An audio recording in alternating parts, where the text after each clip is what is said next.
A couple of years ago, I was listening online at the church at South Las Vegas. It was their leadership conference they do there, and you were talking about returning emails, and you were going through about what makes up a good leader and really just some different attributes and stuff, and you really hit the emails and returning messages, and that hugely impacted me. But what would you say? If you could build the perfect leader, maybe the top 3 qualities you'd put into the perfect leader, what would they be? Oh, boy, that's a huge question. Top 3, huh? Top 3. Not top 30. Not top 30, just top 3. Top 3. Okay.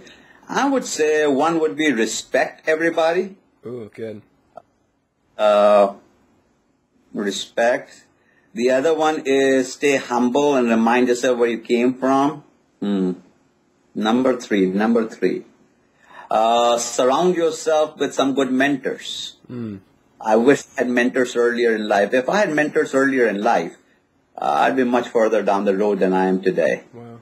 I would be in a different place in my life personally, not necessarily professionally, but personally in my life. But, when you're growing up in those days, nobody talked about mentors, or you never talked about weaknesses, and you never talked about challenges. If you had a challenge, it was sin in your life, so you never wanted to talk about sin. So, so why would you want to talk about all that? So, yeah. Wow. So just respect everybody, doesn't matter who it might be. The person on the street, the person who's serving you in the restaurant, the person who checks you into the airline, doesn't matter who it might be, just respect everybody. Never forget where we came from, and get you some good people to speak into your life. That's great. Now, you work a lot with, speaking of the church at South Las Vegas, you work a lot with Benny Perez, and it's no secret that he's really into MMA and UFC. Who do you think would win in a fight between him and Craig Groeschel? Because, Benny's scrappy, but Craig's big. Well, it depends on what weapons are allowed inside the ring. Because I know both of them real well. I think they are both very dirty fighters. And the fight will not be decided inside the ring. It will be taken out onto the floor. And after some folding chairs are banged on each other, we will probably find that out at that time. So I think either one of them could win, but they are both dirty fighters. So it's up in the air. Is there any ministry or pastor that you haven't worked with yet that you would really love to? Yeah. I would like to do some stuff with Andy Stanley. I'd like to do some work with Bill Hybels. I've met them all, but I don't, haven't done any work with them. And I'd like to do some work with Brian Houston in Australia. I'll be in Australia week after next, but not with Brian, with different churches, different conferences in Australia. But yeah, those 3 jump to my mind right away because all 3 of them are plugged in, the leadership area. They're doing it. They're definitely doing it. They're movers and shakers for sure. Yes. So Andy, Bill, and Brian. That's great. There seems to be a lot right now of young 30s, even late 20s, taking over churches. Being handed the baton and or even planning churches. What effect do you think that this will have on the church? And do you have any kind of words of advice and wisdom for them? Well, first of all, the 20-somethings now, the early 30s, are much smarter and sharper than I was in my 20s and 30s. So I think we have to give it to that. I mean, you got children, right? Yeah. Okay. How old are your children? 8, 6, and 4. Okay, so think about your 8-year-old for a moment. Is your 8-year-old smarter than you were when you were 8? Oh, dear Lord, she's a genius. She is. Yeah. That's what I'm talking. That's exactly what I'm talking about. So the way we measured leadership, one of the measurements, one of the points on the matrix or the equation was chronological age. And I don't think that really matters anymore. Wow. Because your 8-year-old is probably thinking thoughts and processing information and making decisions that you did not make till you were in the middle teens. Probably, yeah. I didn't mean to insult you that bad, but this is a good illustration. You can't say anything bad about your kid right now. So, I think when you say that there's a 28-year-old pastor, much smarter. I mean, one of my clients is Judah Smith. Mm-hmm. I see him and his wife Chelsea every month. I fly up to Seattle every month to see them. Okay. He's going to turn 32 in a few weeks. Maybe even next week. I somewhere close by here. Mm-hmm. I mean, at the age of 31. Imagine when I was 31. What was I doing? Yeah, really don't want to talk about that. So, So I don't think that's a bad thing at all. I think that's a good thing. Yeah. Now, but with that comes greater stewardship. Because see, I am next week I'll be 58. I did not even realize what I was built to do till I was 44. I've just been doing what I do now full time since January 1st, 2004. Wow. So you see what I'm saying? My runway is shorter.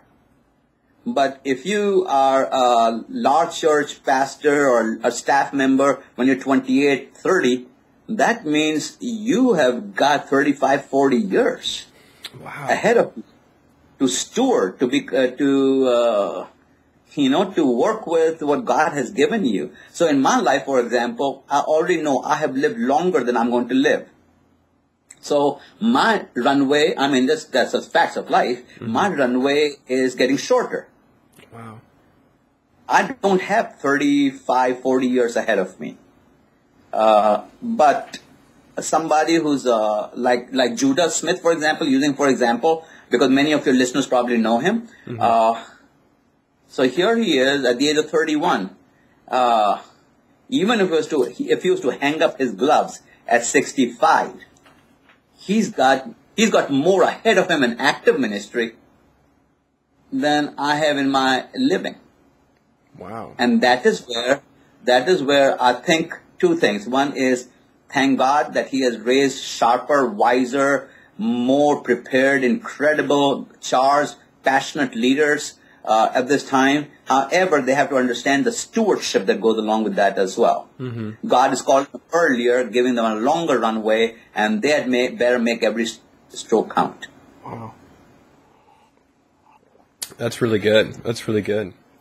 Any kind of advice that you would give to that young leader out there right now who's either about to take over a situation at church or is just planted a church, or anything you would say to them? I think I'd say the same three things to him. Respect everybody, especially the past. Don't go in there trashing the past. You are there because there is a past. There would not be present any future there wasn't the past. Because all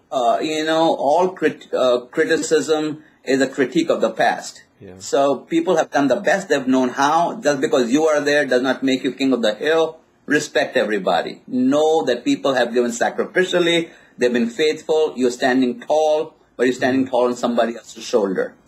Respect everybody there. Don't go in there trash talking. Well, we're going to do things differently, and what you have done is good, but what we're going to do is better. Don't even go there. Just do what God's called you to do. So respect, remain humble. Realize that you don't have, God doesn't have to trust you, and people don't have to receive you. And it's only God's grace that should keep you humble and say, I wouldn't be doing what I'm doing. I'm not all that in a bag of chips. And so remain humble. And surround yourself with good mentors. Give them permission to speak truth into your life. When they speak truth, don't fire them. Understand? Yeah, really. Yeah. You want truth speakers around you. People who'll be honest. Faithful are the wounds of a friend. So that's what Proverbs still tells us. So surround yourself with good people, because the 3-4 people closest to you right now are going to decide your destiny. Yeah. Wow, man. Well, what I say to people now is, show me your cell phone the caller ID on your cell phone, and I will tell you where your life is and where it's going. Wow. Wow. Man. Well, I mean, I could probably sit here and talk to you all day, and I'm sure that people out there listening could listen all day. You just amazing wisdom, great answers. Thank you so much. But I know you got a family. This is your day off, and so again, thank you for hanging out with us and talking with us and laying down just some incredible wisdom for leaders, for the church. Thank you, Dr. Chan. We look forward to talking with you more in the future. Thanks for everything that you do. You bet.